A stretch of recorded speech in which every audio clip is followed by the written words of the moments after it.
دوسری چیز جو اس کے اندر آ جاتی ہے نا بائیکاٹ والی, ابھی تک ہم سبحان بھائی لوگوں میں اویئرنیس ہی نہیں پھیلا سکے بدقسمتی کے ساتھ. میں چند دکانوں پہ گیا بھی ریسنٹلی, تو دوبارہ سے میں نے دیکھا جنہوں نے کوکا کولا اور یہ چیزیں آئٹمس کا سٹاک اٹھا دیا تھا, انہوں نے دوبارہ سے ان کو نا ری اسٹاک کیا ہوا. میں نے کہا یار آپ نے تو بائیکاٹ کر دیا تھا, تو یہ دوبارہ سے چیزیں آ گئیں, بڑا افسوس ہوا ہے.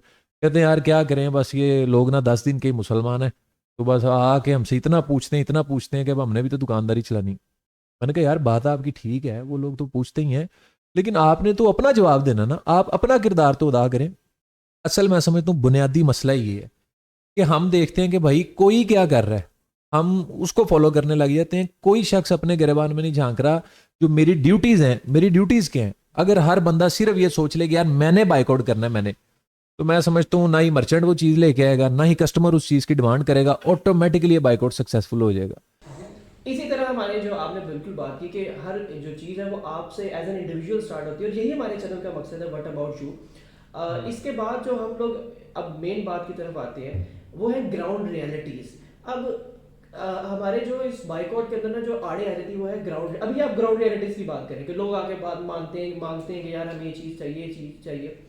تو آپ کو نہیں لگتا کہ ہم لوگ گراؤنڈ ریئلٹیز اور یہ جو اسرائیلی فائنینشیل سسٹم ہے, یہ سودی نظام ہے, اور یہ آئی ایم ایف, اور یہ ہم اس میں اتنا زیادہ باؤنڈ ہو چکے ہوئے ہیں کہ now there is no escape. عثمان اس کے بارے میں آپ کو کیا خیال ہے؟ اچھا, سب سے پہلے تو میں نے ایک ورڈ بولا تھا تھوڑی دیر کے لیے, تو میں اس کی کلیریفیکیشن کرنا چاہوں گا. وہ تھوڑی دیر سے مراد یہی تھا کہ انسان کوئی بھی اس کی عادت ہوتی ہے نا, تو وہ اسے اچانک نہیں چھوڑتی. اور فار ایگزامپل آپ کوئی بھی آپ کی کسی بھی انسان کے اندر کسی بھی قسم کی کوئی بھی بری عادت ہے, تو آپ اس کو کہو گے نا اچانک سے یار یہ تم یہ کام کرنا چھوڑ دو, تو اس کے لیے پاسبل نہیں ہوگا کہ وہ اچانک سے چھوڑ دے. جیسے فار ایگزامپل کچھ لوگوں کو اس کی لت لگ جاتی ہے, تو اس وجہ سے میں نے تھوڑی دیر کا ورڈ بولا تھا. سیکنڈلی یہ کہ اگر ان فیوچر یہ سارے جو برانڈز والے ہیں یہ بجائے اس کے کہ ان کو سپورٹ کرنے کے ہمیں سپورٹ کرنے لگ جائیں, اور یہ ان کا جو آنر ہے وہ مسلمان ہو جائے ان فیوچر, تو ہم کیا تب بھی اس کا بائیک آؤٹ کریں؟ تو میرے خیال سے اسی وجہ سے میں نے تھوڑی دیر کا لفظ استعمال کیا تھا. اور سیکنڈ آپ نے بات کی کہ کیا ہمیں اس نظام سے نکلنے کے لیے کچھ نہیں کرنا چاہیے. نہیں, میرا سوال تھا کہ ہم کیا اس نظام سے نکل سکتے ہیں؟ از دیر اینی پاسبلٹی کہ ہم اس نظام سے نکل سکیں کہ جتنا ہم اس فائنینشیل سسٹم کے اندر پھنس چکے ہوئے ہیں؟ ہاں, تو اس کے لیے یہی ہے کہ سب سے پہلے تو یہ ہے کہ اس کا الٹرنیٹیو سسٹم کیا ہم نے کوئی سوچا بھی ہوا ہے کہ اس کے الٹرنیٹیو کے اگر فار ایگزامپل اس سسٹم سے ہم نکلیں گے تو کہاں جائیں گے؟ ہمارے پاس کیا کوئی ایک تیار شدہ نظام ہے بھی ہے؟ ویسے کہنے کو تو سب کہتے ہیں کہ اسلام نے ایک پورا نظام دیا ہوا ہے, لیکن کیا آپ کسی بھی اسلامی ملک کے اندر دیکھ رہے ہیں اس نظام کو فالو ہوتا ہوا؟ مطلب اس کی آپ کو جو بیسکس ہیں, جو جس کی بیس کے اوپر آپ نے اس نظام کو ڈیولپ کرنا ہے, آپ نے ماڈرن دنیا کے اوپر اس کو امپلیمنٹ کرنا ہے, کیا وہ ہمارے پاس اس کی بیسکس بھی موجود ہیں اس ٹائم؟ تو میرا خیال ہے ابھی تک اس کے اوپر انفارچونیٹلی کوئی اتنا خاص کام نہیں ہوا. آلدو چند ایک علماء ہیں, جیسے فار ایگزامپل مولانا تقی عثمانی صاحب ہیں, انہوں نے میزان بینک جو ہے اس کے اوپر کافی کام کرنے کی کوشش کی ہے اس فائنینشیل سسٹم کے اوپر. لیکن بات یہ ہے کہ ظاہر ہے اس کے اوپر بھی لوگوں کے اختلافات تو ہوں گے, لیکن بات یہ ہے کہ کچھ کوشش کر رہے ہیں, لیکن اس کوشش کو مزید بڑھانا چاہیے. ایسے نہیں کہ ایک ہمارے پاسٹ میں ایک پریزیڈنٹ گزرے تھے, تو وہ کہنا میں ان کا نام نہیں لے رہا, لیکن انہوں نے کہا جی علماء جو ہے نا وہ سود کی گنجائش پیدا کریں. تو جب ہمارا اپنا مائنڈ سیٹ یہ ہے کہ ہم اس سے نکلنے کے لیے ریڈی ہی نہیں ہے, تو ہم نکل کے جائیں گا؟ لیکن اصل میں اس میں علماء کا ایک اسٹرانگ کردار تھا جو انہوں نے نہیں نبھایا. جب یہ سودی نظام آ رہا تھا نیا, جیسے وہ پریزیڈنٹ نے کہا کہ علماء نکال دیں, تو علماء نے نکال بھی دی, علماء نے اس کے لیے گنجائش نکال دی, اور پورا سسٹم اس کے اوپر چل رہا ہے. تو آپ کو لگتا ہے عبد الرحمان کہ یہ جو مین مسئلہ سٹارٹ ہوا, یہ اس میں مین جو مسئلہ تھا وہ علماء کا تھا؟ میرے ذہن میں نا ایک بات آ گئی, ہمارے یو ای ٹی کے ہی ایکس پروفیسر رہے ہیں, 19 سال انہوں نے یو ای ٹی لاہور میں پڑھایا ہے, پروفیسر حافظ محمد سعید. پرسنالٹی تھوڑی سی ان کی گلوبلی کنٹروورشل کر دی گئی ہے, اسلامک ڈپارٹمنٹ کے ایچ او ڈی بھی رہے ہیں. ان کی ایک دفعہ ساتھ بیٹھنے کا اتفاق ہوا, تو ان سے میں نے یہ نا اکنامک سسٹم کے اوپر ایک بڑی لمبی ڈیبیٹ سنی تھی. نبی کریم صلی اللہ علیہ وسلم جب مکہ سے ہجرت کر کے مدینہ گئے تھے نا, تو وہاں پہ ایک نئی اسٹیٹ بلڈ کرنی تھی, ایک بنیاد رکھنی تھی مسلمان ریاست کی. تو یہودیوں نے وہاں پہ آفر کی ان کو سود کے اوپر قرضے دینے کی, کہ آپ نے ایک ریاست کو رن کرنا ہے تو آپ ہم سے قرضے لیں. یہودی اس دور میں بھی سود پر قرضے دیا کرتے تھے, لیکن نبی کریم صلی اللہ علیہ وسلم نے وہ قرضے لینے سے انکار کیا. حالانکہ اس وقت انتہائی اسٹرگلنگ فیز میں تھی اکانومی, لیکن پھر بھی سود پر قرضے انہوں نے نہیں لیے. حل انہوں نے کیا نکالا کہ ہر مہاجر کو انصار کا بھائی بنا دیا, جو دینے والے تھے ان کو لینے والے کا بھائی بنا دیا, اور وسائل اکٹھے کرنے کے بجائے وسائل بانٹ کر استعمال کرنا یہ سکھا دیا. جیسے عثمان نے بات کی, اب ہے 21 سینچری, ماڈرن ورلڈ پہ ہم نے کس طرح سے وہ چیزیں امپلیمنٹ کرنی ہیں. جیسے بھائی نے بات کی کہ اسلام, ہم سنتے ہیں کہ ہر چیز کا ایک سسٹم دیتا ہے ہمیں, اسی طرح اکانومی کا بھی ایک بڑا زبردست اسلام سسٹم دیتا ہے ہمیں, وہ ہے زکوٰۃ اور صدقات کا سسٹم. اسلام قطعاً اس چیز کی اجازت نہیں دیتا کہ ہم جناب اگر اسٹرگلنگ فیز میں تو ہم سود پر قرضے اٹھا لیں. قرآن کے اندر واضح طور پر اللہ تعالیٰ نے فرمایا کہ سود جو ہے وہ اللہ اور اس کے رسول صلی اللہ علیہ وسلم سے جنگ ہے. تو آپ دیکھیں کہ ہم نے کتنا بڑا رسک لیا ہوا ہے کہ اسلامک ریپبلک آف پاکستان کی پوری اکانومی جو ہے وہ انٹرسٹ بیسڈ ہے, وہ سود کے اوپر چل رہی ہے. ابھی پچھلا بجٹ جو جاری ہوا 14,000 ارب کا بجٹ, جس میں سے آپ نے 7,000 ارب کے اراؤنڈ صرف سود پے کرنا تھا, جس سے آپ کے قرضے میں 1 روپیہ بھی کمی نہیں آنی تھی, سود. تو یہ سود جو ہے اصل جو روٹ کوز ہے ہماری تباہی کا, وہ یہ سود ہے. آپ اس سے جان چھڑوائیں, اور اس کا الٹرنیٹ سسٹم موجود ہے. جیسے الٹرنیٹ سسٹم کی آپ نے بات کی, اس کا سسٹم موجود ہے, زکوٰۃ اور صدقات کا نظام ہے. اسلام کہتا ہے کہ اسٹیٹ کو آپ 2 حصوں میں کریں, کہنے سے مراد کے جو دینے والے ہیں اور جو لینے والے ہیں. جو مخیر حضرات ہیں جو دے سکتے ہیں, زکوٰۃ آپ سختی سے بھی اکٹھی کر سکتے ہیں, صدقات جو ہے وہ جو جس طرح دے, لینے والوں سے آپ لے کر تو دینے والوں سے آپ لے کر تو جو مستحق ہیں ان کے اندر آپ دیں. میں سمجھتا ہوں کہ یہی وہ ماڈل ہے جس سے پھر وہ دن آتا ہے کہ آپ زکوٰۃ لے کر نکلتے ہیں اور لینے والا آپ کو نہیں مل رہا ہوتا, جو حضرت عمر رضی اللہ عنہ کا دور تھا. پر یہ آپ یہ بھی تو دیکھیں کہ وہ نظام قائم کس لیڈرشپ کے انڈر کیا گیا, وہ نظام قائم آپ صلی اللہ علیہ وسلم کے انڈر کیا گیا, وہ نظام قائم حضرت عمر رضی اللہ تعالیٰ عنہ کے انڈر کیا گیا. یہ نظام قائم کرنے کے لیے بھی ویسے لیڈرز بھی چاہیے. اب کے لیڈرز اگر دیکھیں, ابھی آپ کو پتا ہے ہمارے گورنمنٹ کا پورا زکوٰۃ کا ایک سسٹم ہے, ایک پورا ادارہ ہے جو اس کو دیکھتا ہے, ہمارے پورا اس طرح سے اس کا ایک پورا سسٹم ہے جو اس کو دیکھتا ہے. تو لیکن لوگ اس کے اوپر اعتبار ہی نہیں کرتے, اور اسی لیے پھر لوگ اس کو زکوٰۃ نہیں دیتے, اور وہ سسٹم فیل ہو گیا. تو اس کے ایک گراؤنڈ ریئلٹی, ایک اور گراؤنڈ ریئلٹی کو ڈسکس کرتے ہیں ہم لوگ اس ٹائم, کہ ہمارا جو لیڈر ہے اس کے اوپر بلیف ہونا کتنا زیادہ ضروری ہے عوام کا, تاکہ پھر یہ سسٹم میرے خیال سے اپلائی ہو سکتا ہے. عثمان کا اس بارے میں کیا خیال ہے؟ وہ ذرا کافی ایک وولٹائل جماعت کے سپورٹر ہیں, ان سے میں لازمی پوچھنا چاہوں گا. اچھا, تو سب سے پہلے تو یہ پوائنٹ کہ ایک سسٹم موجود ہے, میرے مطابق سسٹم بے شک مطلب اس کی گائیڈ لائنز تو موجود ہیں کہ اس طرح سے آپ اس کو کر سکتے ہیں, لیکن باقاعدہ اتنے بڑے اسکیل کے اوپر اس کو امپلیمنٹ کرنے کے لیے بہت زیادہ ول پاور چاہیے, اور اس کے لیے ظاہر ہے کچھ ٹائم بھی ریکوائر ہے. ہم نے اس کے بارے میں, ہمارے 75 سال ہو گئے ہیں اس ملک کو بننے ہوئے, اور ہم نے آج تک اس کے لیے کچھ بھی نہیں کوشش کی کہ ہم چلو امپلیمنٹ اگر نہیں بھی کرنا تھا تو آپ اس کے پیرلل میں ہی کچھ بنا دیتے, لیکن اس کے پیرلل میں بھی ہمارے پاس کوئی اس طرح کا ابھی تک کسی نے کوشش بھی نہیں کی کہ ہم کچھ اس طرح کا بنا سکیں جس کو ہم پھر اتنے بڑے اسکیل کے اوپر امپلیمنٹ کریں اور پھر پورے ملک کا نظام اس کے اوپر کنورٹ کریں.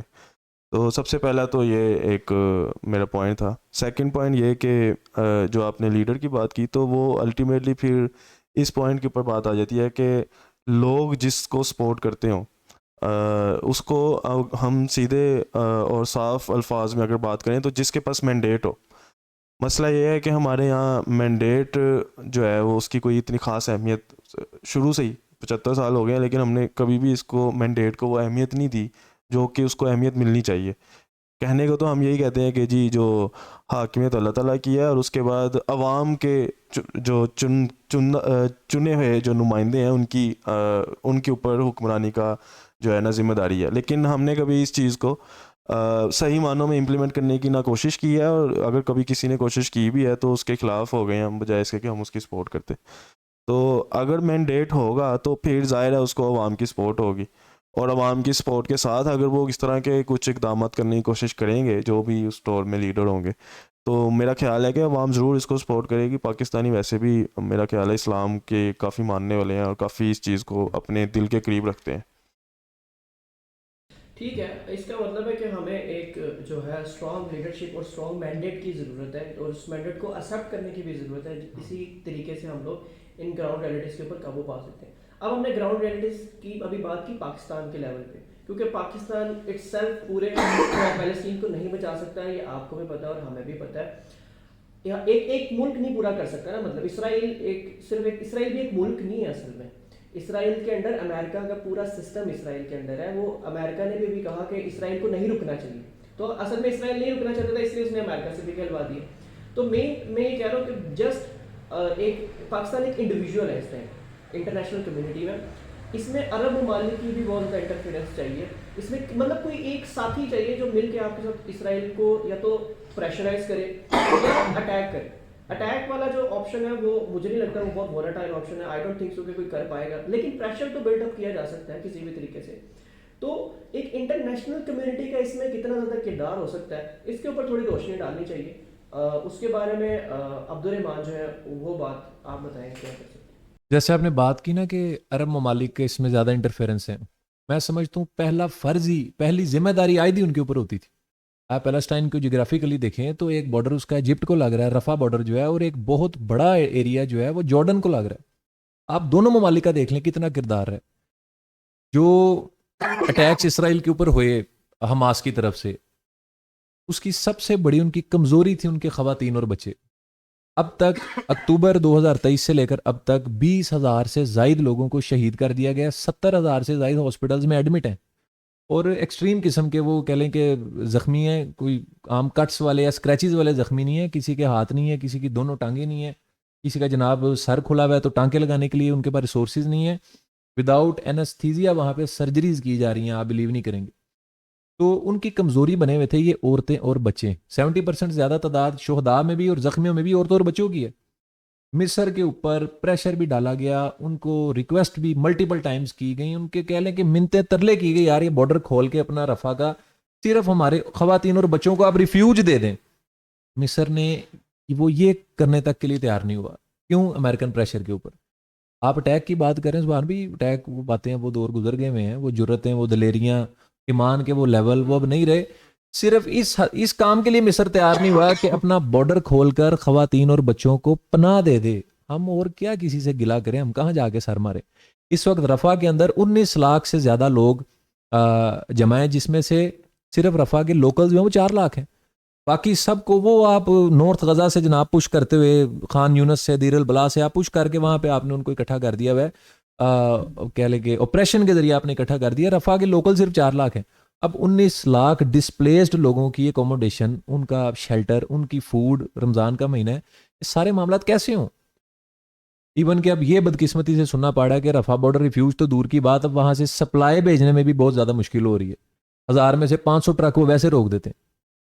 تو ہم کی عرب ممالک کی بات کر رہے ہیں. ویسے اس کے اوپر نا ایک بڑا ہی کریٹیکل سوال ہے. اس کے اوپر جواب دیتے ہوئے آپ لوگوں نے فل مطلب الفاظوں کا جو استعمال ہے وہ بڑے دھیان سے کر رہے ہیں. وہ سوال یہ ہے کہ کچھ حد تک حماس جو ایک ادھر کی جو وہ اس کو دیکھ رہی ہے سارے کو، مطلب اس کی ریزسٹنس جو ہے وہ حماس نے ریزسٹنس دی ہوئی ہے اسرائیل کو. کچھ حد تک حماس بھی اس میں شامل ہے. اس میس جو کلنگ ہو رہی ہے اس میں حماس کا بھی کچھ کردار ہے. وہ اس طرح سے کہ ان سننے میں ہی آیا یا میرے خیال سے ایک اوپینین یہ پھیلایا جا رہا ہے کہ حماس نے اپنے سارے جو اڈے ہیں وہ ہاسپٹلز میں بنائے ہوئے ہیں.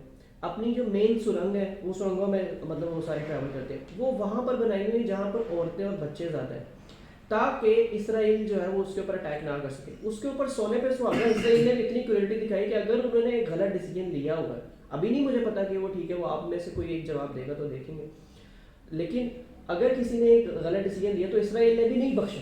اسرائیل نے بھی کہا ٹھیک ہے ہم لوگ بچے بھی ماریں گے اور ساتھ حماس بھی ماریں گے. تو آپ کو کیا لگتا ہے، آپ کا کریٹیکل انالیسس کیا کہتا ہے کہ کیا حماس بھی اس لیے رسپانسیبل ہے اس بچوں کی اور عورتوں کی میس کلنگ میں؟ دیکھیں یہ ایک اوپینین ہی اس کو کہا جا سکتا ہے، اس میں کوئی ریئلٹی تو نہیں ہے.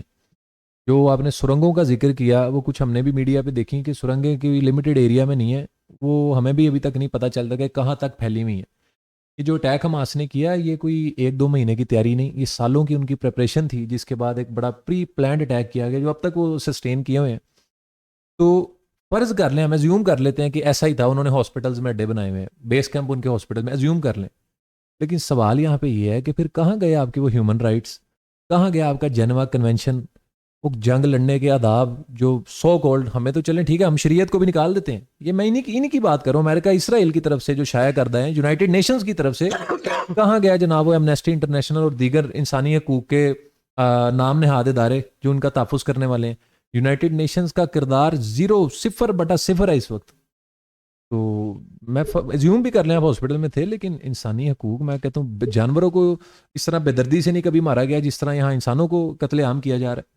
اگر آپ وار اس کی بات کر رہے ہیں وار رولز کی, تو کیا حماس کے لیے وار رولز نہیں ہیں؟ حماس نے بھی اگر اس ادھر بنائے ہیں ہاسپٹلز میں تو وہ بھی تو اس نے وار رولز کی خلاف ورزی کی ہے نا, کہ using that place which is local place جہاں پر لوکلز رہتے ہیں وہاں پر اپنی جان کے وہ بنانا کیمپس, یہ بھی تو ایک وار کی. جیسے میں نے بات کی یہ صرف ایک ایزمپشن ہے, اس کی کوئی دلیل نہیں ہے کہ حماس نے ہاسپٹلز میں, یہ ویسی ایک بڑی ان ریئلسٹک سی بات ہے. کیا خیال ہے عثمان کہ ہاسپٹلز کے اندر بیس کیمپ بننا یا اس کا وہاں پہ سروائیو کر جانا, سسٹین کرنا؟ اچھا میں اسی میں نا ایک پوائنٹ ایڈ کرنا چاہ رہا تھا کہ یہ کافی ساری ان میں سے جو چیزیں ہیں نا وہ فیک انفارمیشن ہے, پروپیگنڈا انفارمیشن ہے. فار ایگزامپل میں آپ کو ایک ایگزامپل دوں گا کہ کچھ نا انہوں نے حماس نے جب انہوں نے اٹیک کیا تو انہوں نے کافی سارے لوگوں کو نا وہاں سے کہہ لیں کہ وہ کڈنیپ کر کے اپنے پاس رکھ لیا, کہ اپنے قیدی جو ہیں وہ فلسطینی جو قیدی جو بچے اور جو نوجوان اسرائیلی فورسز نے وہاں پہ کڈنیپ کر کے اپنے پاس رکھے ہوئے ہیں بڑے سالوں سے, ان کو چھڑوا سکیں ان کے ساتھ بارگین کر کے. تو جب انہوں نے کچھ لوگوں کو کڈنیپ کیا تو ان میں ظاہر ہے کچھ عورتیں بھی تھیں. تو جب انہوں نے ان عورتوں کو کچھ کو ریلیز کیا تو جی پہلے ان کی طرف سے نیوز یہ آئی اسرائیل والوں کی طرف سے کہ حماس والوں نے پتہ نہیں ان کے ساتھ ریپ کیا ہے یا انہوں نے عورتوں کو قتل کر دیا ہے یا انہوں نے زیادتی کی ہے, انہوں نے بچوں کو ماؤں کے سامنے قتل کر دیا. جبکہ بعد میں وہی جو لوگ جو حماس کی قید سے چھوٹ کے, جن کو حماس نے خود چھوڑ دیا تھا, اسرائیل نے نہیں چھڑوایا, انہوں نے خود چھوڑ دیا تھا. وہ خود جب وہ باہر آئے اور اسرائیل میں آئے, انہوں نے اسرائیل میں آ کے انٹرویو دیا تو انہوں نے بتایا کہ ایسا کچھ بھی نہیں ہوا ان کے ساتھ, بلکہ حماس نے ان کو بڑی عزت سے اور ان کو باقاعدہ پروٹیکشن دے کے رکھا ہوا تھا, ان کو کھانا وغیرہ بھی ساری چیزیں مل رہی تھیں. تو اسی طرح سے انہوں نے بہت ساری, یہ باقاعدہ نیوز میں آئی بات ہے, یہ بھی کوئی ایسی بات نہیں ہے کہ انٹرنیشنل نیوز میں. اسی طرح سے یہ جو ہاسپٹلز والی بات کرتے ہیں, ابھی تک کوئی بھی ایسا ثبوت نہیں آیا کہ واقعی ہاسپٹل کے اندر یا ہاسپٹل نیچے انڈر گراؤنڈ کوئی اڈا تھا حماس کا. تو ابھی تک یہ جسٹ متھ ہے, یا ان کی کہہ لیں کہ جی ان کی انٹیلیجنس کی رپورٹس ہیں کہ جی ادھر ہوگا تو وہ آ کے ادھر اٹیک کرتے ہیں. اچھا اگر میں کہتا ہوں لیٹ سے ادھر ہے بھی ہے, تو پھر وہ جو ایڈ کے جو ٹرکس آتے ہیں جس کے اندر آٹا یا کھانے پینے کا دوسرا سامان ہوتا ہے, تو جب لوگ جو بیچارے غریب وہاں پہ جو در بدر ہوئے ہوئے ہیں وہ جا کے جب اس ٹرک سے اس مدد کا سامان جو لینے کی کوشش کرتے ہیں, ان کے اوپر اٹیک کرنے کی کیا لاجک ہے؟ تو بات ساری یہ ہے کہ وہ وہاں پہ ایک باقاعدہ جینوسائڈ کر رہے ہیں, ٹارگٹ کر کے ان کی کلنگ کر رہے ہیں کہ زیادہ سے زیادہ وہ بچوں کو اور عورتوں کو اور معصوم فلسطینیوں کو قتل کر رہے ہیں. اگر ان کی واقعی میں لڑائی ہے بھی ہے تو ان کی ان حماس کی ان جنگجوؤں کے ساتھ لڑائی ہے, ان کی ان عورتوں یا ان بچوں کے ساتھ لڑائی نہیں ہے. تو یہ ایک سب سے امپورٹنٹ پوائنٹ ہے کہ وہ کیا اس چیز کا خیال کیوں نہیں کر رہے کہ یار ہم عورتوں کو کیوں ماریں. ہاں ویسے نسل کشی کی مطلب بات کر رہے ہیں کہ ان کی نسل ختم کی جا رہی ہے, کہ کسی طرح اب جیسے بچے ایک تو ختم کر دیں اور عورتیں ختم کر دیں, تو ایک وہ جو برتھ دیتی ہیں اور ایک جو برتھ ہوئے ہیں ان دونوں کو بھی ختم کر دیں تو آپ کی نسل ختم ہو جاتی ہے. ٹھیک ہے, یہ آپ کی بات کافی حد تک جو ہے میں اس سے بالکل مطمئن ہوں آپ کی بات سے. اس کے بعد ایک اور نسل کشی سے میرے ذہن میں ایک اور سوال ہے, اس کے بعد ہم اس آخری سوال کریں گے اور اختتام کی طرف جائیں گے. سوال یہ ہے کہ اگر آپ نسل کشی کی بات کر رہے ہیں تو کتنی دفعہ یہودیوں کی نسل کشی کی بھی تو کوشش کی گئی, جو ہٹلر نے کیا. ہٹلر نے تو ایک پورا سسٹم بنایا ہوا تھا کہ ایک شیلٹر تھا, وہاں پر سب کو لاتے تھے, ان کے کپڑے اترواتے تھے, ان کے کپڑے اتروا کے الگ رکھتے تھے تاکہ وہ بھی ضائع نہ ہو. پھر اس کو وہاں پر کوئی گیس چھوڑتے تھے جس سے ان کی ہڈیاں گل جاتی تھیں اور وہ مر جاتے تھے. تو مجھے لگتا ہے کہ یہودیوں میں بھی ایک نا نفرت ہے ایک پوری دنیا کے لیے, اور یہودی اس کے بعد ہی قابض آئے. پہلے اس ٹائم بھی قابض تھے, ہٹلر نے ختم کیا, پھر یہودی اس کے بعد اور ڈبل پاور کے ساتھ قابض آئے. تو یہودیوں کو نا ایک سپیریئرٹی کمپلیکس ہے, جیسے کہ ایک گریکس کو ہوتا تھا فلاسفرس کو نا کہ ہم بڑے سپیریئر ہیں, اسی طریقے سے انہیں بھی ایک سپیریئرٹی کمپلیکس ہے. اور یہ نا اب پوری دنیا کو ایک دبانے کے اس میں ہے کہ بس کسی طرح نا ہم ہی ہیں بس سپیریئر. تو آپ کو نہیں لگتا کہ یہودی بھی کسی ایک پوائنٹ پر جا کر ان کی یہ جو ایک ایگریشن ہے یہ کسی طور پہ تھوڑی سی 1% یا 0.5% جائز ہے. کیا آپ کو ایسا لگتا ہے؟ میرا اس میں نیگیٹو میں ہی جواب ہے، لیکن میں پھر بھی ایک سوال پوچھنا چاہتا ہوں کیونکہ لوگوں کے مائنڈ میں یہ سوال آتا ہے اور یہ ڈسکس کرنا بہت ضروری ہے. عبدالرحمان. دیکھیں ہم بات کریں گے اپنی اور اپنے دین کی. ہٹلر کے لیے ہم تو جواب دہ نہیں ہیں، وہ ان کا معاملہ تھا. بنو قریظہ کا جب حملہ ہوا اللہ تعالیٰ کے حکم سے بنو قریظہ کے قبیلے پر، تو یہودیوں کا بہت بڑا قتل عام تاریخ میں جو دیکھا جاتا ہے وہ ہوا. اور اسی طرح خیبر کا جب فتح ہوا حضرت علی رضی اللہ تعالیٰ عنہ ایک وہ بہت بڑی مثال ہے. پھر جب بیت المقدس آزاد کروایا صلاح الدین ایوبی نے، تو کہا جاتا ہے کہ گھوڑوں کے جو ٹانگیں تھیں، گھوڑوں کے جو پائے تھے وہ خون میں ڈوبے ہوئے تھے. یہ 3 موٹی موٹی میں نے آپ سے مثالوں کی بات کی ہے. میں کہتا ہوں اگر ہم انہی کی بات کر لینا، دیکھیں جنگ تو نام ہی پھر قتل و غارت کا نا. جب جنگ ہونی ہے تو پھر آپ کے بھی جناب گرنے ان کے بھی گرنے. سوال یہاں پہ یہ ہے، وہی جو جنیوا کنونشن کا میں نے نام لیا، کہ آپ نے جنگ لڑی کن اصولوں کے اوپر ہے. جب بھی کسی مسلمان نے حملہ کیا پوری تاریخ کے اندر یہودی قبیلے کے اوپر یا کسی اپنی جگہ کو آزاد کروانے کے لیے، زمین کو آزاد کروانے کے لیے، آپ یہ دیکھیں کتنی عورتوں کا قتل ہوا، آیا ہوا کہ نہیں ہوا، کتنی انسانیت کی بے حرمتی کی گئی، کتنے بچوں کا قتل ہوا، یا کسی بوڑھے کو جناب وہاں اس میں قتل کیا گیا ہو. بلکہ اسلام تو اس چیز کے آداب سکھاتا ہے کہ جناب اگر کوئی دروازہ بند کر لے تو اس کو قتل نہیں کرنا، اگر کوئی تلوار پھینک دے اس کو قتل نہیں کرنا. خواتین اور بچوں کو ویسے ایک ایکسیپشن ڈال دی گئی، بوڑھوں کی ویسے ایکسیپشن ڈال دی گئی. تو ہمارا اسلام، ہمارا دین تو اس جنگ کے بھی آداب سکھاتا ہے. ہٹلر کی جو آپ نے مثال دی، ان کے دین کے ہم تو نہیں جواب دے، وہ تو عیسائیوں یہودیوں کا. اچھا اب یہاں ایک یہ بھی پوائنٹ ہے کہ ہولوکاسٹ کی آپ نے مثال دی نا، عیسائی اور یہودی جس حد تک آپس میں جانی دشمن تھے، مسلمانوں کے خلاف وہ بھی متحد ہو گئے اپنے اختلافات بلا کر. لیکن مسلمانوں کے لیے ابھی بھی یہ سوالیہ نشان ہے کہ ہماری امت آج ایک امت کیوں نہیں بن سکی، ہم کیوں نہیں متحد ہو سکے اس ظلم و ستم کے خلاف. چلیں اب اس کو اختتام کی طرف لے کے جاتے ہیں. لاسٹ سوال وہ دونوں سے میں آپ سے باری باری پوچھوں اور اینڈ میں بھی اس کا جواب دوں گا کہ what is the way out. مسئلہ بہت کمپلیکس ہے، ہم نے گراؤنڈ ریئلٹیز ڈسکس کر لی، ہم نے ڈسکس کر لیا کہ حماس کی کتنی غلطی، اسرائیل کی کتنی غلطی، بٹ ٹھیک ہے ہو گیا. اب کیا، اب آگے کیا کریں؟ اچھا، اس میں سب سے پہلا پوائنٹ یہ ہے کہ جو آپ کی پچھلا کویسچن تھا، میں اس کے اوپر بس ایک پوائنٹ ایڈ کر کے پھر آخری کویسچن کا جواب دیتا ہوں. پچھلے کویسچن میں نا ایک بات آپ نے جو ہٹلر کے حوالے سے اور جو ہولو کاسٹ کا جو ثانیہ ہوا تھا اس کے حوالے سے بات کی تھی، تو میرے مطابق وہ بھی ایک ظلم عظیم تھا. لیکن انفارچونیٹلی جن لوگوں کے اوپر ظلم ہوا تھا، جو وکٹمز تھے اس کے، آج وہی وہ ظلم کرنے والے ہیں. آج حالانکہ جس کے اوپر ظلم ہوا ہو اس کو اس ظلم کی سب سے زیادہ اہمیت کا ہی پتہ ہے کہ یار یہ کتنا ظلم ہوا تھا اور ہم لوگوں نے اس کے اندر کتنی قربانیاں دی تھیں. وہ اس چیز کے سب سے بہترین جج ہو سکتے ہیں. لیکن انفارچونیٹلی وہی لوگ اس ٹائم انہوں نے ہی آ کے اسرائیل میں اپنی حکومت قائم کی تھی، وہی لوگ اس ٹائم اس ظلم کے کرنے والے ہیں. تو یہ سب سے بڑی انفارچونیٹ سچویشن ہے. لیکن خیر کافی سارے جیوز، یہود جو ہیں وہ ابھی بھی ایسے ہیں جو کہ اس کے اگینسٹ بھی ہیں. ایک ایگزامپل دینا چاہوں گا، کافی اسکالر ہیں کافی بڑے، ان کا نام ہے ڈاکٹر نارمل فنکلسٹائن. اگر آپ ان کو گوگل پہ سرچ کریں گے یا یوٹیوب پہ تو آپ کو ان کی کچھ اسپیچز بھی ملیں گی اس حوالے سے. تو وہ یہی پوائنٹ اٹھاتے ہیں جو ابھی میں نے بات کی ہے. تو یہ نہیں کہ یہ میں اٹھا رہا ہوں، یہ مطلب جیوز کے اندر یہی پوائنٹ اٹھایا جاتا ہے. اور ان پروفیسر کے اپنے پیرنٹس جو تھے اس ہولوکاسٹ کے وکٹم تھے. سیکنڈ جو لاسٹ پوائنٹ ہے وے آؤٹ کیا ہے، تو وے آؤٹ تو سب سے پہلے تو یہی ہے کہ یونائٹڈ نیشنز کے بغیر اس کے اندر باقاعدہ انٹری کیے بغیر اس کا شاید مسئلے کا حل نہ نکلے. اس کے لیے ابھی ریسنٹلی کسی میرا خیال ہے ملیشیا نے یا انڈونیشیا نے، مجھے ایگزیکٹلی یاد نہیں ہے کون سا ملک تھا، انہوں نے ابھی ریسنٹلی اس کے بارے میں ایک بات کی ہے کہ یہ جو ویٹو کا حق ہے یہ ایٹ لیسٹ جنگ کے یا اس طرح کے جو جینوسائڈ یا اس سے ریلیٹڈ جو مسئلے مسائل ہیں ان کے اندر ویٹو کا حق نہیں ہونا چاہیے.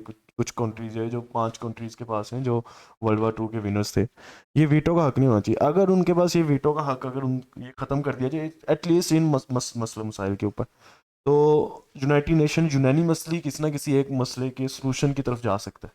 سیکنڈلی ہم کیونکہ یہ تو بہت بڑے لیول کی بات ہوگی، ہم بیسک لیول کے اوپر اگر بات کریں تو بینگ پاکستانی سب سے پہلا ہمارا جو کام ہونا چاہیے وہ یہ ہونا چاہیے کہ ہم سب سے پہلے اور کچھ نہیں تو ان پروڈکٹس کا بائیکاٹ کریں تاکہ یہ جو پروڈکٹس کے جو آنرز ہیں یہ انفلوئنشل پیپلز ہیں، یہ لوگ اس کے اوپر کام کریں گے الٹیمیٹلی، کیونکہ ان کو تو ظاہر ہے اپنا پروڈکٹ تو بند نہیں کروانا۔ سیکنڈلی ہماری جو اپنے پولیٹیشینز یا اپنی گورنمنٹس ہیں، ہم پروٹیسٹ کریں، ان کو مجبور کریں کہ وہ اس کے بارے میں بات کریں، کیونکہ ہم نے یہ دیکھا ہے کہ ہماری مسلم گورنمنٹس، خاص طور پہ مسلم کنٹریز کی گورنمنٹس نے اس کے اوپر بالکل بھی کوئی بھی بات نہیں کی۔ ان کو مجبور کریں۔ اور تھرڈ یہ ہے کہ ہم سوشل میڈیا کے اوپر اس کمپین کو زیادہ سے زیادہ کوشش کریں، کیونکہ سوشل میڈیا جو ہے وہ جسٹ ہماری کنٹری میں پوری دنیا میں استعمال ہو رہا ہے، تو ہمارا جو کانٹینٹ ہے وہ پوری دنیا تک جا رہا ہے، تو جتنی زیادہ ہم اس کی آگاہی کریں گے اتنا ہی ایزیلی ہم اس کو سولو کرنے کی طرف جا سکتے ہیں۔ وے آؤٹ کی آپ نے بات کی، میں سمجھتا ہوں اسٹیٹ لیول پہ جو ذمہ داریاں آتی ہیں، ریاستی سطح پہ پاکستان کو اس میں ایک بڑا واضح کردار ادا کرنا چاہیے اس وقت کہ اسلامی ممالک کو اکٹھا کیا جائے۔ OIC ہمارے پاس ایک بڑا زبردست پلیٹ فارم ہے، اس کو متحرک کیا جائے اور ذاتی مفادات سے نکل کر امت کے مفاد میں سوچا جائے۔ میں سمجھتا ہوں مسلم ممالک جب اکٹھے ہوں گے اور متحد ہو جائیں گے دلیری کے ساتھ، تو ہم ایک بڑا زبردست امپیکٹ اس مسئلے کے اوپر ڈال سکتے ہیں۔ دوسری چیز، عوام کے اوپر کیا ذمہ داری عائد ہوتی ہیں؟ عثمان نے بات کی بائیکاٹ کی، یہ ایک بہت بڑا، یقیناً یہ ہماری تو ہماری بے بسی، یار اب یہ حالات آ گئے ہیں کہ مسلمان جس کی تاریخ جناب جنگوں سے بھری ہوئی ہے، آج وہ اس کی ریٹیلیشن کیا ہے کہ جناب بس بائیکاٹ، پروڈکٹس کا بائیکاٹ۔ تو یہ ہمارے لیے ایک طرح سے شرم کی بات بھی ہے، لیکن اس بے بسی کے اندر اس کا بھی ایک امپیکٹ ہے کہ ملینز آف ڈالرز کی نہیں، بلینز آف ڈالرز کی جناب ٹریڈ پہ فرق پڑتا ہے، اور یہ پین ان کو فیل ہوتی ہے، ان کے ریسورسز ڈیمیج ہوتے ہیں اس سے، نو ڈاؤٹ۔ تو بائیکاٹ یہ ہمیں، میرا بلکہ اس چینل کے توسط سے لوگوں سے، آڈینس سے اپیل ہے کہ اس بائیکاٹ کو آپ پلیز سیریس لیں، یہ بائیکاٹ کو معمولی نہ سمجھیں کہ یار ایک ہماری ہاف لیٹر کو خریدنے سے یا میک ڈونلڈ پہ ایک میل کھانے سے ہمارے کرنے سے کیا ہو جائے گا۔ قطرے قطرے سے دریا بنتا ہے، جب یہ کلیکٹیولی آپ دیکھیں تو یہ بلینز آف ڈالرز کا فرق پڑتا ہے۔ دوسری چیز ہے اس وقت وہاں پہ ڈونیشنز، چیریٹی، کئی NGOز اس کے اوپر کام کر رہی ہیں، ہمیں چاہیے کہ ہم اس کو سرچ آؤٹ کریں، اپنی ریسرچ کریں پراپر طور پر، کون ایسے لوگ ہیں جو ہماری چیریٹی جو ہے، ہماری ڈونیشنز جو ہے وہاں تک پہنچا سکتے ہیں، کیونکہ اس وقت بھوک سے نڈھال ہیں بچے وہاں پہ۔ آپ نے کئی مثالیں دیکھی ہوں گی کہ انسانیت کے لیے میں کہتا ہوں یہ شرمناک چیز ہے کہ بچے بھوک سے مر رہے ہیں یار، بم تو بڑی دور کی بات۔ کل میں نے ایک پوسٹ دیکھی کہ بچہ جناب بھوک سے شہید ہوا ہے، تو کیپشن لکھا ہوا تھا جو بچہ بم سے بچ گیا اسے بھوک نے مار ڈالا۔ تو یہ پوری انسانیت کے لیے، صرف امت مسلمہ کے لیے نہیں، بڑی شرم کی بات ہے کہ کوئی انسان بھوک سے اس 21 سینچری کے اندر بھوک سے وہ مر رہا ہے۔ تو میں سمجھتا ہوں ہمیں ریچ آؤٹ کرنا چاہیے ان NGOز کو جو اس کے لیے کام کر رہی ہیں۔ آپ بھی تو کچھ اس بات سے ہے، مجھے بتا رہے تھے، مجھے ذرا ذکر کریں۔ جی الحمدللہ، ہمارا میڈیکل ونگ ہے مسلم میڈیکل مشن کے نام سے، مسلم میڈیکل مشن پاکستان۔ ڈاکٹر ناصر حمدانی اس کو چیئر کر رہے ہیں، چیئر پرسن وہ ہیں اس کے، کنگ ایڈورڈ میں ایسوسیٹ پروفیسر ہیں وہ۔ تو ٹرکی میں بھی جب لاسٹ ایئر ڈیزاسٹر ہوا، بہت بڑا ارتھ کی وجہ سے ڈیزاسٹر تھا، تب بھی ہماری ٹیمز جو تھیں والنٹیرلی انہوں نے وہاں پارٹیسپیٹ کیا اور بہت بڑا ریلیف آپریشن کیا۔ اسی طرح 2022 کے فلڈز میں، 23 کے فلڈز میں آپ نے دیکھا الحمدللہ، میں بلکہ خود اللہ کی توفیق سے اس آپریشن میں شامل تھا، آپ لوگوں نے بھی بلکہ بڑا اس کے اندر کیا کنٹریبیوٹ۔ تو ہماری ٹیمز آن گراؤنڈ جیسے وہاں موجود تھیں، ابھی اس ٹائم غزہ کے اندر الحمدللہ موجود ہیں، اور اکتوبر سے لے کر اب تک جو ہم نے وہاں پہ ریلیف آپریشنز کیے، سب سے پہلا کام تھا ان کو شیلٹر پرووائڈ کرنے کا، اور ساتھ ہی ساتھ اب ان کی فوڈ کی جتنی ہے، خاص کر رمضان کے اندر سحر و افطار کا بندوبست، میں کچھ اپڈیٹس شیئر بھی کرتا رہتا ہوں۔ وہاں پہ ہماری ٹیمز اپنے ہاتھوں سے ریفیوجی ٹینٹس بلڈ کر رہی ہیں رفح کے اندر، کیونکہ میں نے پہلے بات کی مصر نے جب بارڈر نہیں کھولا اور وہ جو پیچھے سے پوری ایک آبادی آئی تھی پش لے کے، وہ رفح کے اندر بلاک ہو گئی ہے، تو 19 لاکھ لوگوں کو وہاں پہ پلیس کرنا، ڈسپلیسڈ لوگوں کو، ایک بہت بڑا چیلنج ہے۔ ہم چند ہزار کو بھی کر سکیں، اور اس کے لیے میں سمجھتا ہوں بھی بہت زیادہ ہمیں اور ضرورت ہے۔ تو ان کے لیے شیلٹر ٹینٹس، ان کی فوڈ کا موسٹ امپورٹنٹلی ان کے کھانے پینے کا وہاں پہ بندوبست، وہاں پہ ہمارا کوکڈ فوڈ بھی ڈسٹریبیوٹ ہو رہا ہے، اور خشک راشن جو ہے وہ بھی ہم ڈسٹریبیوٹ کر رہے ہیں۔ اور تھرڈ موسٹ امپورٹنٹ چیز، میڈیکل سپلائز، ہمارے وہاں پہ ڈاکٹرز کی ٹیم موجود ہے، کچھ جو لوکلز ڈسپلیسڈ ڈاکٹرز تھے ان کو ہم نے وہاں پہ ہائر کیا پے رول پہ، وہاں پہ میڈیکل کیمپس ہمارے ڈیلی بیسس پہ الحمدللہ لگ رہے ہیں، جہاں پہ میں نے آپ کو بتایا اینستھیزیا، وداؤٹ اینستھیزیا سرجریز کی جا رہی تھیں۔ ابھی الحمدللہ کچھ نہ کچھ سچویشن پہ ہمارا کنٹرول آیا ہے، اور وہاں پہ بچوں کی سرجریز، اسی طرح زخمیوں کا علاج معالجہ۔ تو یہ 3 میجر چیزیں ہیں جو ہم کر رہے ہیں، شیلٹر، فوڈ اینڈ میڈیکل۔ اچھا، کلوزنگ ریمارکس کرنے سے پہلے ویری گڈ، آپ لوگوں کی آرگنائزیشن کو میں ویسے بھی بڑے کلوزلی دیکھتا رہتا ہوں، اور اوبویسلی ہمارا کچھ پرسنل بھی تعاون اس میں رہتا ہے، یہ ہمارے دوستوں کا، اور ہمارے یو ٹی کے بہت سارے دوست ہیں جو ہم مل کے ان کے لیے ساتھ ساتھ ان کے کام کرتے رہتے ہیں، اور مطلب بہت اچھا کام ہے. اب میں نے دیکھا ہے کہ آپ لوگ، آپ کو میں نے ایک دفعہ ایک ویڈیو میں دیکھا تھا کہ آپ وہ میرے خیال سے تب فلڈ آیا ہوا تھا اور آپ فلڈ کے اندر جو ہے وہ لوگوں کو خشک کھانا دینے جا رہے تھے. تو ایک بڑا اچھا کام ہے، اور اوبویسلی اس ٹائم غزہ میں فل سپورٹ کی ضرورت ہے. غزہ کے لوگوں کو سب سے زیادہ اس فلڈ سے زیادہ مجھے لگتا ہے کہ یہ اہم ہے اس ٹائم ایشو، سب سے زیادہ اہم، کسی بھی چیز پہ ڈونیٹ کرنے سے زیادہ اہم یہ ایشو ہے. اور بڑی خوشی کی بات ہے کہ پاکستان کے جو نوجوان ہیں اور پاکستان کے جو لوگ ہیں وہ یہ لوگ مطلب بائک آؤٹ سے آگے نکل کے یہ کام کر رہے ہیں. تو میں ویسے تو ہم یوزلی اسپانسر ویڈیوز نہیں کرتے، لیکن آئی تھنک سو کہ اس ویڈیو کی یہ بہت بڑی نیڈ ہے کہ ہم اس کا اسپانسر ایڈ کریں. ایون تو کہ ہماری اس سے پہلے کوئی اس پہ ڈسکشن نہیں ہوئی، لیکن پھر بھی ابھی ڈیلیبریٹلی مجھے لگتا ہے کہ ہمیں اس کو ایڈ کرنا چاہیے. اور اگر آپ کو بھی کچھ ڈونیشنس کرنا چاہیں تو آپ لازمی عبدالرحمان، میں نیچے ایڈ کر دوں گا آپ کو، تو آپ ادھر جو ہے نا وہ کانٹیکٹ کر سکتے ہیں. باقی میں اپنے پوائنٹ کی طرف واپس آتا ہوں کہ واٹس دا وے آؤٹ. عثمان نے ایک وے آؤٹ بتایا کہ یونائٹڈ نیشن جو ہے وہ انانیمسلی یہ سارا کچھ کرے. میں خیر اس کو نگیٹ کروں گا، آپ کا اپنا اوپینین ہے، سوری فار دیٹ، بٹ اس کا کاؤنٹر آرگومنٹ یہ ہے کہ اگر یونائٹڈ نیشن نے کوئی مسئلہ حل کرنا ہوتا تو وہ کشمیر کا مسئلہ حل کر چکے ہوتے اب تک. ان کے پاس تو اتنی بھی نہیں ہے کہ یار وہ پاکستان انڈیا کا مسئلہ حل کر چکے ہیں. وہ تو اسرائیل ہے بھائی، وہ باپ ہے سب کا اس ٹائم، وہ باس ہے، اس کا کیسے حل کریں گے مسئلہ. اور دوسرا، اسرائیل یونائٹڈ نیشن کی کسی بھی بات کو نہیں مانتا. میں ایک انٹرویو دیکھ رہا تھا، اس میں انہوں نے کہا تھا کہ اگر یونائٹڈ نیشن آپ کو کہہ دے تو آپ کیا کریں گے. انہوں نے کہا ہم یونائٹڈ نیشن کے ممبر ہی ہم نہیں کرتے. وہ نیوکلیر پالیسی کے ممبر نہیں. اس نے کہا آپ نے نیوکلیر ایسٹ بتائیں، انہوں نے اپنے نیوکلیر ایسٹ نہیں بتایا. اس نے کہا کہ ہم تو نیوکلیر پالیسی کے کسی کے ممبر ہی نہیں، تو ہم آپ کو اپنی نیوکلیر ایسٹ کیوں بتائیں کتنے ہیں. تو یہ کہ مجھے نہیں لگتا کہ اسرائیل کسی کی بھی بات مانے گا اور کسی کو بھی فالو کرے گا. اس میں صرف ایک چیز ہے اور وہ ہے انڈیویجول مسلم امت کی جو وہ حدیث سے جو میں نے سٹارٹ کیا تھا کہ وہ درد کو محسوس کریں، جو اس وقت وہ جو لوگ ادھر سفر کر رہے ہیں اس درد کو محسوس کریں اور پھر اسی کے مطابق چلیں. اگر میں اس درد کو محسوس کر رہا ہوں گا تو میں پروڈکٹ کا بائک آؤٹ بھی کروں گا. اگر میں اس درد کو محسوس کر رہا ہوں گا تو میں اپنی روٹی میں سے آدھی روٹی توڑ کر انہیں دوں گا. ٹھیک ہے، جب ایک ماں کو اپنے بیٹے کی بھوک محسوس ہوتی ہے نا تو وہ اپنی روٹی نہیں کھاتی، وہ اپنی روٹی دوسرے کو دے دیتی ہے. تو ہمیں وہ درد محسوس کرنے کی صرف ضرورت ہے. وہ درد جس دن آپ کو محسوس ہونے لگ گیا اس جسم کے، اس مسلم امت کے جو جسم کے آپ جس بھی پارٹ میں ہیں، اگر آپ کو وہاں وہ محسوس ہو گیا تو سمجھ لیں کہ اب جو ہے نا پھر ہم لوگ جیت کی طرف جانا شروع ہو جائیں گے. اور فلسطین کیا، ہر مسلم جو ریاست ہے وہ آزاد ہونا شروع ہو جائے گی. اس وقت کوئی بھی آزاد نہیں ہے، لیکن پھر آزادی کا جو سفر ہے وہ ہمارا شروع ہوگا. تو آج کو ہم اسی بات پہ اس کو کلوز کرتے ہیں. آج کے لیے اتنا ہی، انشاءاللہ ملتے ہیں نیکسٹ پوڈ کاسٹ میں. تب تک کے لیے اللہ حافظ.